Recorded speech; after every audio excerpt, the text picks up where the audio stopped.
کتنا سخت معاملہ ہے کہ ایک آدمی آئی سی یو میں زیر علاج ہے اور پولیس وہاں بیٹھی ہوئی ہے اور اس پیر میں بیڑیاں پڑی ہوئی ہیں. بیڑیاں کیوں ڈال رکھی ہیں یہ مجھے سمجھ نہیں آیا.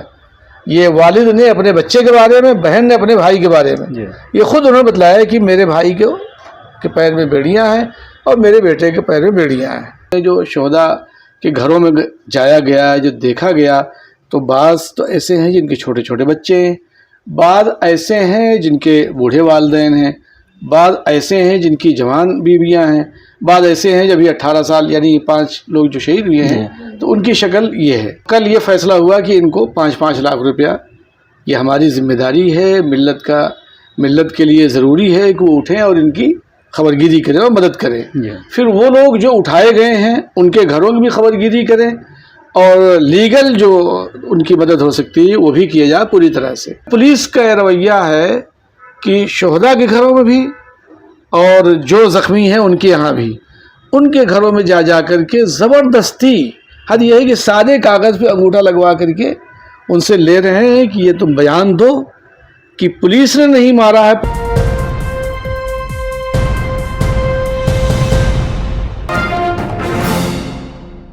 سنبھل دنگے میں جو مارے گئے ہیں 5 شہید، ان کے لیے جمعیت علماء ہند نے 5-5 لاکھ روپے کے معاوضے کا اعلان کیا ہے اور ابھی تک تقریباً 31 لوگوں کو پولیس کے ذریعے گرفتار کیا گیا ہے. ان کی ضمانت کے لیے بھی جمعیت علماء ہند کی جو لیگل ٹیم ہے اس کو ذمہ داری دی گئی ہے اور وہ اس پر دیکھ رہی ہے. لیکن جو پورا معاملہ ہوا ہے، اگلے ہی دن مولانا اپنے ذمہ داران کے ساتھ اور اس کے ساتھ ہی سنبھل کے جو ذمہ داران ہیں وہ پورے اس معاملے پر لگ گئے تھے. مولانا حکیم الدین قاسمی صاحب جو جمعیت علماء ہند کے جنرل سیکریٹری ہیں، وہ خود سنبھل کے دورے پر پہنچے تھے اور جا کر کے حالات کا جائزہ لیا تھا. جس طرح سے پولیس اس پورے معاملے کو آپسی رنجش میں تبدیل کرنے کی کوشش کر رہی ہے اور سراسر انکار کر رہی ہے کہ پولیس نے کوئی فائر نہیں کیا. ان تمام مدوں پر بات کریں گے ہم مولانا حکیم الدین قاسمی صاحب سے، اور لیگل معاملوں پر ابھی سپریم کورٹ کا اس پورے معاملے میں ایک موخک ایک ٹپڑی آئی ہے. ہائی کورٹ جانے کے لیے کہا گیا ہے مسجد کمیٹی کے ذریعے، اور جب تک اس کارروائی کے اوپر جب تک کچھ نہیں کرے گی لوور کورٹ، یہ بات سپریم کورٹ کے ذریعے کہی گئی ہے. مولانا کیا کہنا چاہیں گے، کیا دیکھا آپ نے سنبھل میں؟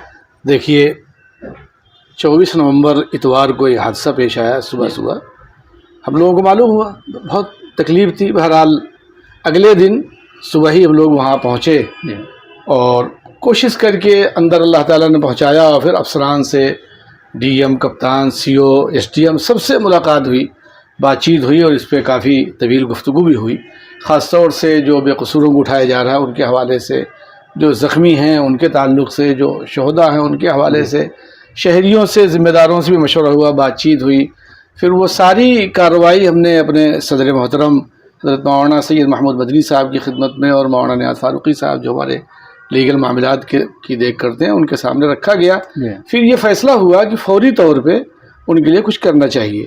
بہرحال کل پھر سفر ہوا، خود حضرت مولانا محمود مدنی صاحب تشریف لے گئے، سنبھل، امروہہ، مراد آباد کے لوگوں کو جمع کیا گیا اور سب ساتھیوں کے مشورے سے ایک کمیٹی بنا دی گئی، ریلیف کمیٹی اور ایک لیگل کمیٹی.